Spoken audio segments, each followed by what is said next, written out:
నమస్తే. Welcome to great Andhra. మనతో పాటు ఉన్నారు సీనియర్ పొలిటికల్ అనలిస్ట్ జిఆర్ మహర్షి గారు. నమస్తే సార్. నమస్తే అమ్మా.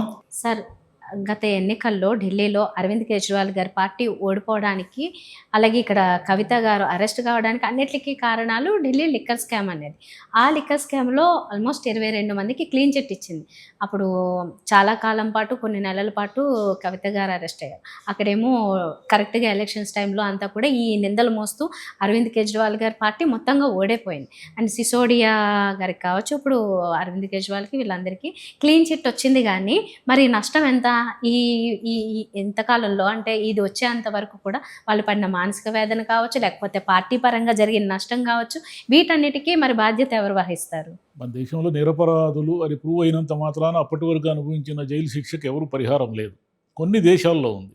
కొన్ని దేశాల్లో ఒక వ్యక్తిని ఎవరినైనా జైలుకు పంపిస్తే కోర్టు తీర్పు అతనికి ఏమీ ప్రమేయం లేదని తీర్పు వస్తే అతనికి లక్షలాది డాలర్ల పరిహారం ఇచ్చే సాంప్రదాయం కొన్ని దేశాల్లో ఉంది. మన దేశంలో లేదు. జైలుకు పోతే జైలుకు పోయినట్టే, వస్తే బయటకు వచ్చినట్టే. దీన్ని మనం ఎలా చూడాలంటే దీంట్లో చాలా అంశాలు ఉన్నాయి. మన రాష్ట్రానికి సంబంధించి, ఆంధ్రప్రదేశ్ రాష్ట్రానికి సంబంధించి కూడా మనం చాలా విషయాలు మాట్లాడాలి. ఎందుకంటే ఇక్కడ కూడా లిక్కర్ కేసు నడుస్తూ ఉంది.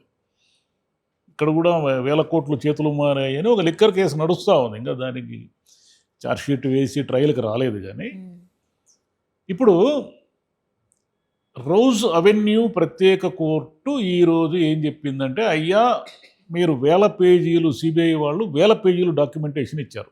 దానికి ఈ కేసుకు సంబంధించి 1000 పేజీలు ఇచ్చారు. కానీ దీంట్లో సత్తా లేదు, దీంట్లో సాక్షులు ఏదో క్లియర్గా లేరు, సరిగ్గా లేరు, అందుకని మేము దీన్ని అసలు పరిగణనకే తీసుకోవడం లేదు అనేసి ఏం చెప్పారంటే, కేజ్రీవాల్, సిసోడియా, కవిత గారు, ఇంకా అనేక మంది దాంట్లో ఉన్న వాళ్ళందరినీ కూడా క్లీన్ చిట్ ఇచ్చేసారు.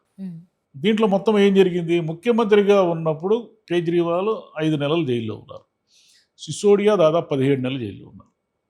ఇక్కడ కవిత గారికి లిక్కర్ కుంభకోణంలో ఏదో డబ్బులు తీసుకున్నారనే ఆరోపణ మీద ఈమెను తీసుకెళ్ళి 5 నెలలు జైల్లో పెట్టారు. ఇప్పుడు వీళ్ళు ముగ్గురికి కూడా మోరల్గా ఒక రకమైన స్ట్రెంగ్త్. అయ్యా అంటే ఎట్లా, ఒక రకంగా వీళ్ళకి నష్టం జరిగింది. ఏ రకమైన నష్టం జరిగింది? ఆడ పార్టీ ఓడిపోయింది, ఢిల్లీలో పార్టీ ఓడిపోయింది. ఏమని?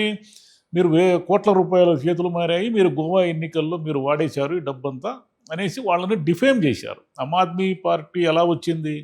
ఆమ్ ఆద్మీ పార్టీ వచ్చిందే అవినీతికి వ్యతిరేకంగా అన్నా హజారే చేసిన ఉద్యమం ఫలితంగా ఆ పార్టీ ఉనికిలోకి వచ్చింది.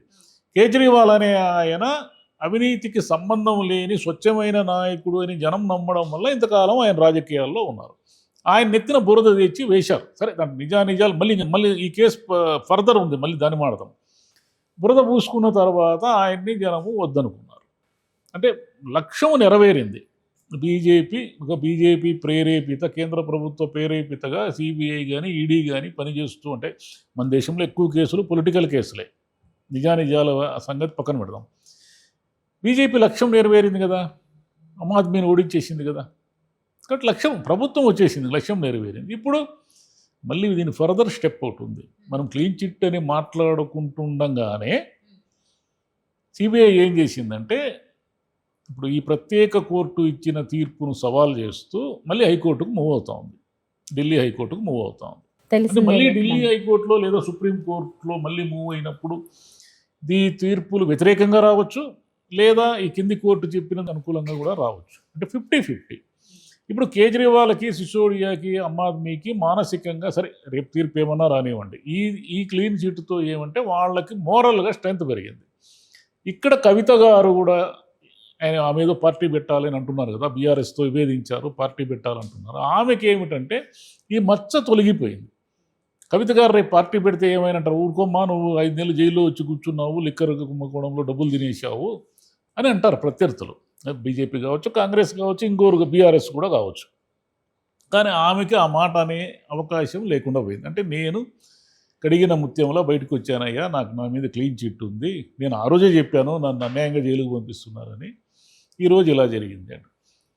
ఈ దేశంలో పొలిటికల్ మోటివేషన్తో అనేక కేసులు పెట్టి జైళ్ళకు పంపించడం చాలా సర్వసాధారణమైన విషయం. ఇప్పుడు జగన్ గారిని 16 నెలలు జైల్లో పెట్టారు. ఆ కేసు ఇప్పటి వరకు తెగలేదు. రేపు కోర్టులో ఏమీ లేదు, క్లీన్ చిట్ అంటే ఆ 16 నెలల జైలు హ్యూమిలేషన్ ఒకటి ఉంటుంది కదా. జైలుకు వెళ్ళినటువంటి అక్కడ ఉన్నటువంటి పరిస్థితులకు అనుగుణంగా ఉండడం ఇవన్నీ ఉంటాయి కదా. ఎవరికైనా ఇప్పుడు సిసోడియాకైనా ఆయనకై కేజ్రీవాల్కైనా ఇంగూరికైనా ఈ జైలుకు వెళ్ళిన దానికి ఎవరిస్తారు? వాళ్ళ ఆ మానసిక వేదనకి ఏమిటి పరిహారం? ఇప్పుడు మళ్ళీ మన ఆంధ్రప్రదేశ్లో లిక్కర్ కేసులోకి వద్దాం. లిక్కర్ కేసులో ఏదో 2,000 కోట్లు 4,000 కోట్లు ఎంతో చేతులు మారిందని అనేక మందిని అరెస్టులు చేశారు. ఇంకా అనేక మంది జైల్లో ఉన్నారు. చెవిరెడ్డి భాస్కర్ రెడ్డి గారు మొన్న రిలీజ్ అయ్యారు. ఆయన కూడా కొన్ని నెలల పాటు జైల్లో ఉన్నారు. నిన్న మళ్ళీ ఇంకొక ఇద్దరిని అరెస్ట్ చేశారు.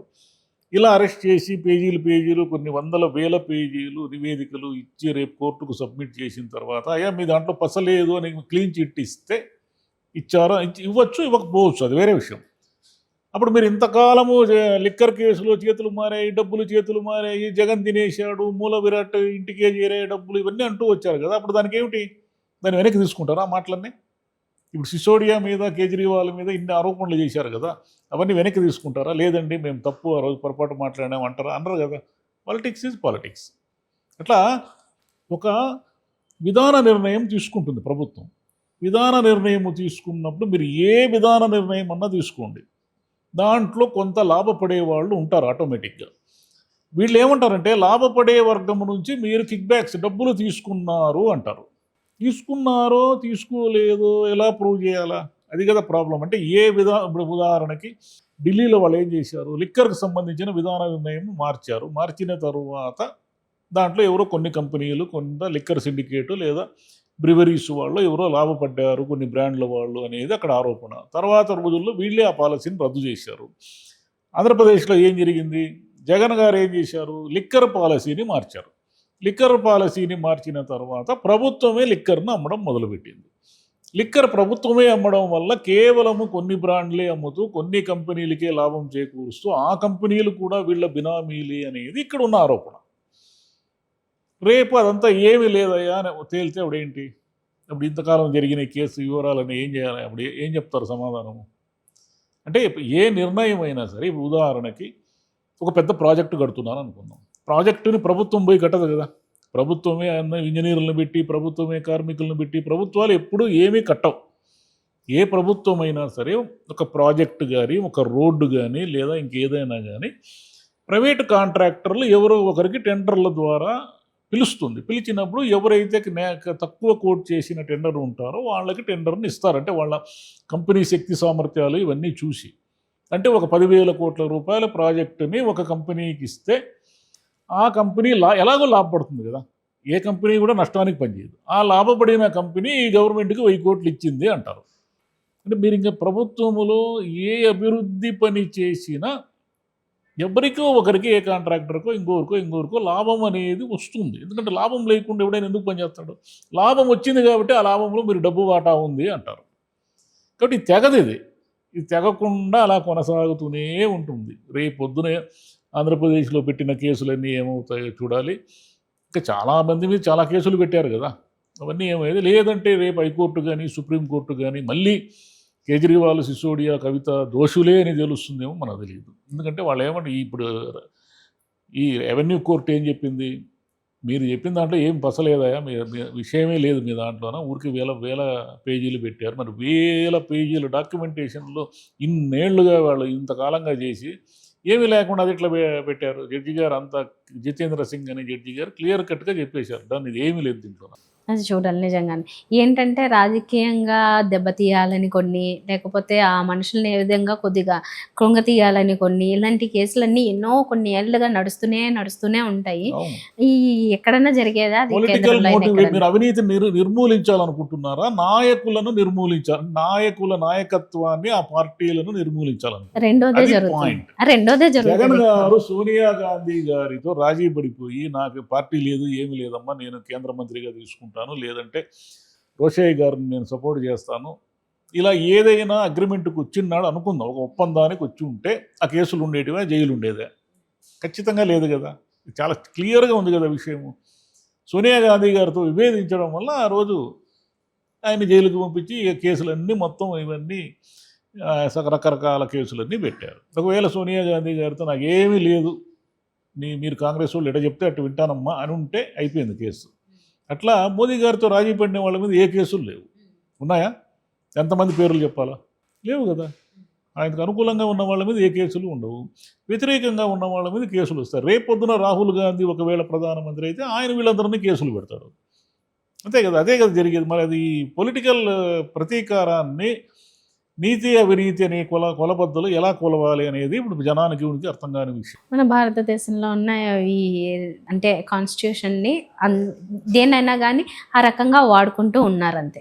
అంటే న్యాయ వ్యవస్థ ఏం చేస్తుందంటే దాని దగ్గర ఉన్న సాక్ష్యాల ఆధారంగా పనిచేస్తుంది. దీంట్లో న్యాయ వ్యవస్థని మనం అనడానికి లేదు. ఎందుకు లేదంటే న్యాయ వ్యవస్థ ఎప్పుడూ కూడా తాను పెట్టిన కేసులు సెక్షన్లు రాజ్యాంగం ప్రకారము ఏమి ఇవ్వాలో అదే ఇస్తుంది.